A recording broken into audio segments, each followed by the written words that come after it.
Hey, this is Ben Ingram from the Atlanta Braves Radio Network, and you're about to go riding with the Braves, brought to you by Chevrolet. See who else is joining us today.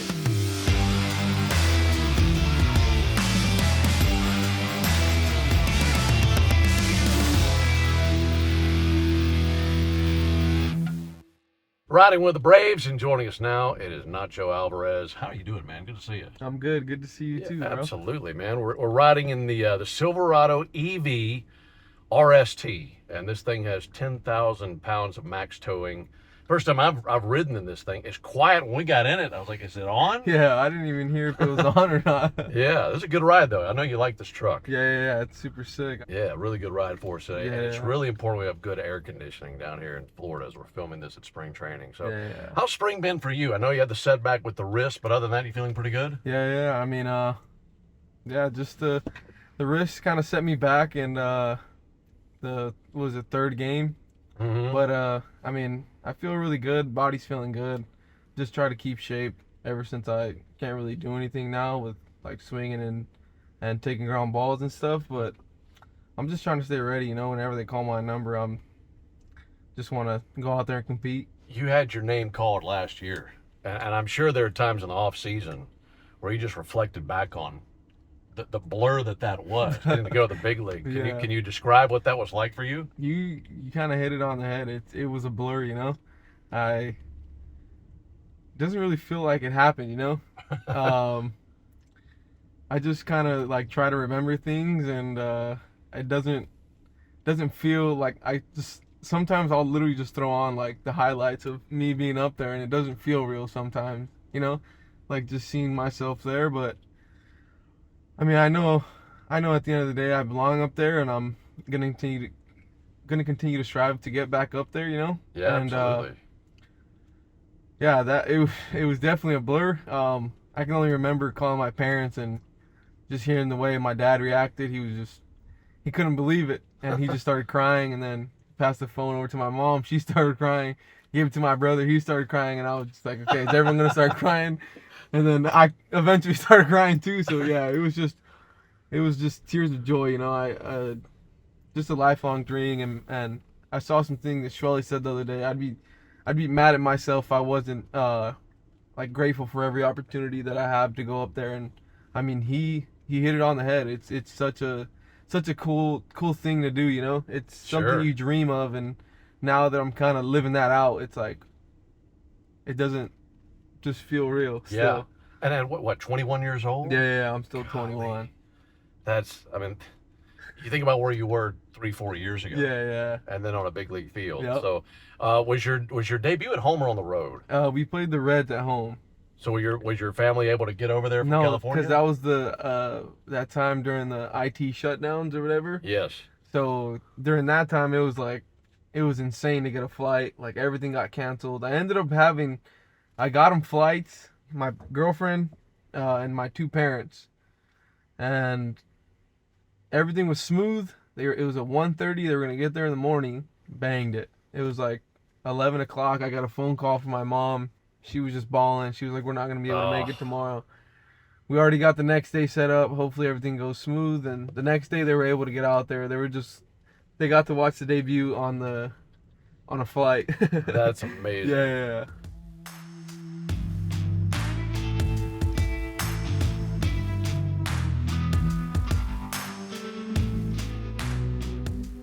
All right, so let me ask you about your family. By the way, have you always been Nacho? Does anybody call you Ignacio? My mom when she's mad. That's about it. Okay, so if you're Ignacio, you're in trouble. Yeah. If I'm Ignacio, I'm in trouble. But, Okay. Yeah. I mean, I've said it on a couple interviews. It's like Jonathan and John. Yeah, It's every Ignacio you ever meet is gonna. If they want to go by Nacho, that's gonna be their name. Yeah.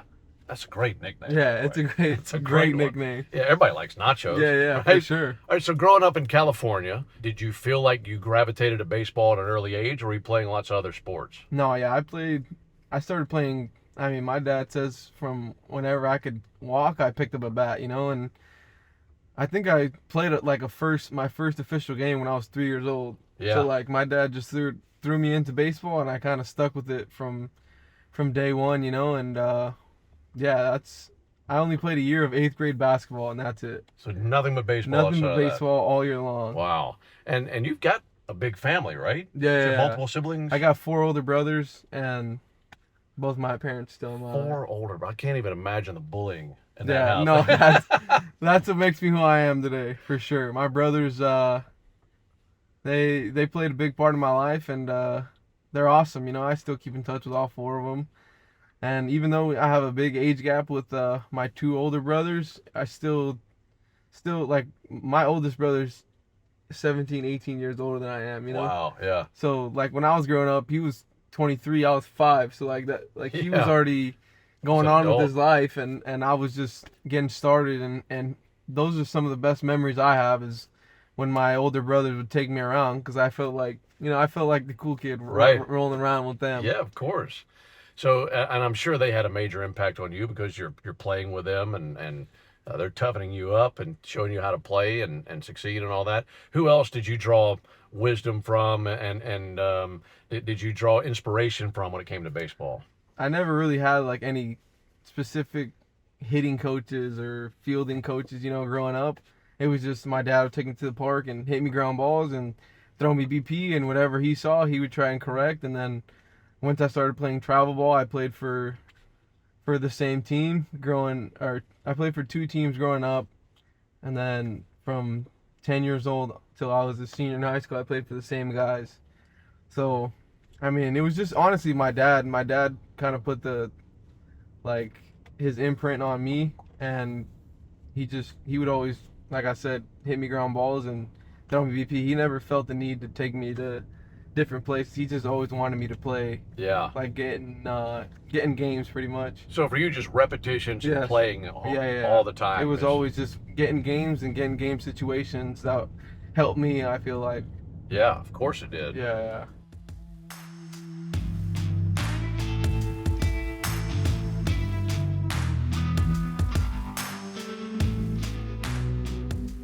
All right, so you finish up high school and you played at Riverside, right? Yeah. How did that path go for you when it came to choosing to go there versus maybe other places? I mean, that was pretty much all I had, to be honest with you. Mhm. That was it. I didn't have any Division 1 offers out of high school, and I mean, it was either JUCO or just stop playing. And yeah, Riverside was just a perfect. It was kind of like everything aligned perfectly. I feel like if I went anywhere else, I wouldn't be in the position I am right now. Yeah. You know, and the coaching staff over there was unbelievable. Rudy helped me out a lot. I have nothing but good things to say about him. I mean, that guy is the man. He reaches out almost like, he knows I'm not really that busy, but he tries to stay out of the way and just let me do my thing. But whenever I get the chance to talk to those guys, it's always great. Like, I'm always going back in the off season, Mhm. trying to hook up the guys and give them some of the knowledge that I've learned from being around some of the people that I've been around. Like, the Riverside changed my life. It really did, and those guys are unbelievable. Was it while you were there that you thought, hey, I could do this professionally? Yeah, I mean, it literally. I always tell this story. It just feels like I woke up one morning and like everything changed in my life. Like, it was just like, I don't know. It was kind of weird. Like, I remember waking up and just I had a Royals. I worked out for the Royals that day, and ever since that day on, my life completely It's like changed. it gave you the confidence you needed. It was just like, I don't know, like I couldn't believe that I was going to a workout for a professional team, Right. and I was like super nervous for it. And I mean, but like you said, ever since that day I got the confidence to just go and show my abilities, and ever since that day on, I just went out there and showed what I can do, you know. Well, that's a funny thing. That day wasn't that long ago. You're only 21 years old, Yeah. and you've done so much at such a young age. Last year we had Jesse Chavez on the team. Did you get to talk with Chavi about Riverside? He's there every off season. Yeah. And I talk to him all the time. Like, my live at bats in the off season are of him. Really? Yeah, he's the man. He took me under his wing. I wouldn't really necessarily say that, but because he's a pitcher, but like, he's kind of shown me the ways to be a professional, you know, and just being able to talk to him and get some knowledge from him, because he's been around, you know. he's the most traded player ever, and Right. like, it's pretty wild to say that, but that's Jesse. He's awesome. I got nothing but good things to say about him as well. Well, and players like that are so necessary because when you think of someone like you come to the big leagues, 21 years old, and sure, that you're going to need people to show you how to do this, that, and the other. And this is how this is when BP is, this is when we get to the ballpark, here the buses and all that stuff. But there's so much off the field that you have to learn as a Yes. big leaguer. And so Yeah. much that you need other teammates and coaches to take you under their wing and show you what life is like in the big leagues, how to travel and all that Yeah, stuff. yeah, no, 100%. I mean, if anything was off, he was the first one to tell me. He was the first one to reach out when like the news broke. Hmm. He reached out right away, and he was just giving me some words like of inspiration, and it helped me. Just having guys like that, and seeing guys actually care for you, and not just like, Big league. yeah, not just big league me. Yeah. He's been up there for almost 16 years in the show. Right. So it's like, not he just I got nothing but good things to say about him. He Yeah. really helped me in all the little things. The little things matter in the show. Yeah. All right. One more baseball question, then we'll mix it up a little Yeah, bit. yeah, yeah. With what you learned last year at the big leagues and where you are right now, what is it you want to work on more than anything right now to better prepare you for your next trip to the big leagues? I mean, I'm just working every day on every aspect of it.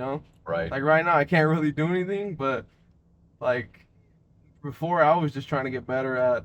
I was working all over the place, all the infield positions.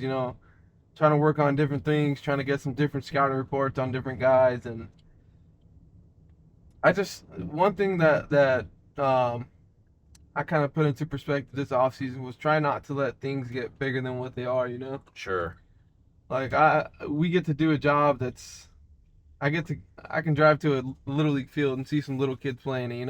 Right. Right. That's it's special to me to be able to put on, let alone a Braves uniform. Yeah. Just some of the history that this team has, and all the legends that we have coming in and out. Like last week, Fred was here, and just picking their brain, getting to know like what they thought and different things like that. It's helped me a lot. Terry Pendleton's helped me out throughout the minor leagues a lot. We got scouted by the same guy actually, and Really? he helped me out a lot actually with just the mental side of it. He was there at my debut, and he pulled me to the side, and he told me not to let things get bigger than what they were. And I mean, I kind of let it happen, but I feel like the next time I go up there, it's going to be a little different. That's great advice.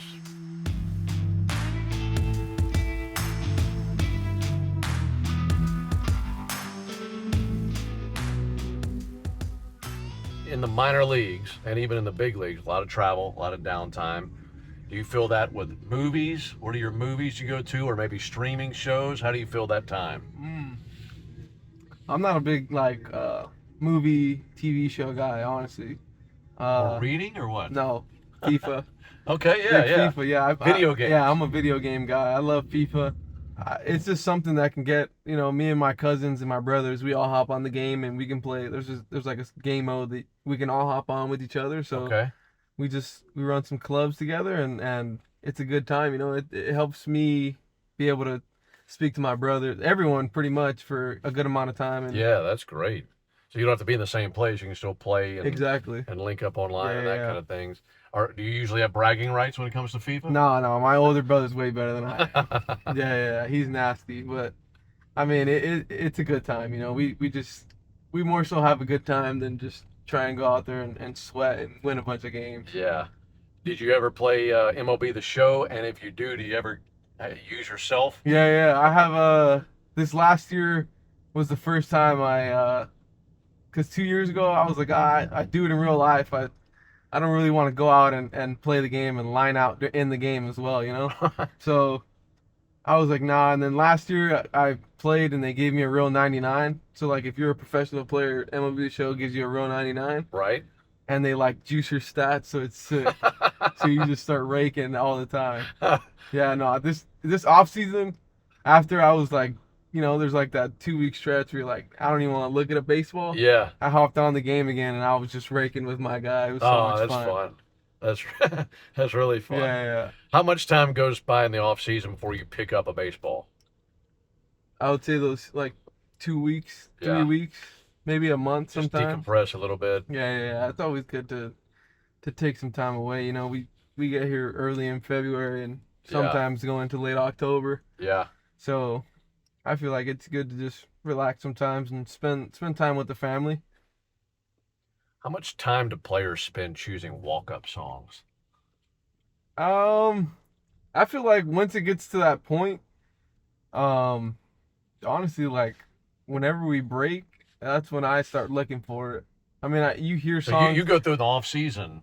Yeah, no, I Okay. don't. Yeah, I don't even try to. Like, this off season, I try to put a song, Uh-huh. but then it was like, I overheard that song, so I was like, I don't want to do it. You already anymore. got tired of it? Exactly. I got tired of it, so I didn't even want to do it anymore. Yeah. So now I'm back in the works So now trying to you're find a new looking- walk up song. Yeah. So what do you like listening to? I like rap and just like a bunch of like reggaeton, Yeah. Bad Bunny and all that stuff. Right. All right. Well, best of luck choosing something. 'Cause you're right. Because Yeah. once you pick something, I mean, you better like it. Yeah, no, You can still my change last it, 2 years, my first year in Rome, stuck with the same song, and then last year, I started with some in Mississippi, and I wasn't really hitting too well, so I was like, I gotta change something. So I changed it, and I stuck You with started it. hitting? I stuck with it, and yeah, exactly. I started hitting with that song, and I just stuck with it throughout the year. So you're kind of superstitious a little. Yeah, nah, not super, Just just a a little little, bit. just a little Okay. stitious. That'll be great. Well, as far as this season goes, like it was so exciting. It was a great story last year to see you come up. Yeah. But I tell you what I really enjoy. I mean, it is anytime a player comes up, it's a big deal. It's a great story. Mhm. But at the end of the day, you're here to win a baseball game. Yeah. You're here. This is your job. Yep. And eventually, all that wears off, and it's down to executing. And it sounds like you are really focused on that and winning baseball games. And Yep. that's the name of the game for you. Yeah, That's so good no, to hear. 100%. I just want to, I want to help the big boys win a game. Whether it's just doing the little stuff and the little things are what win games for me, I feel like. And I'm going to continue to work, and whether it's in the big leagues or in the minor leagues, I'm going to work my tail off to just find a way to stay up there, Yeah. And that's what I feel like I'm here for. What do you, as far as the minor leagues go, man, I know you played a lot of shortstop, but you Yeah. played all over the infield. I'm guessing shortstop is the position that you like the most, or is that, am I off there? Yeah, I mean, shortstop's fun, you're kind of involved in everything. Yeah. I really like playing it.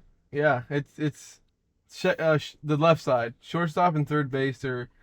It's a fun time over there, and I got to this offseason I got to work on a little bit at second base because you never know, Sure. I hadn't played a game in the minor leagues at second base, and then here you go, kid. Now you got to play second base in the big league. So, I mean, it was a fun time for sure. Just trying to get to like work on some of the feet work on that side, and yeah, but the left side is where the fun's at, I feel like. Yeah, it is. And, I mean, you got to be talented, a lot of range, big arm, and you got all that, man. And it was a lot of fun to watch you last year. Yeah, I appreciate that. Well, Nacho, it was great to have you with us on the ride today. Thanks so much for taking the time to do this, and best of luck Yep. this coming season. Thank you, man. All right. Appreciate it.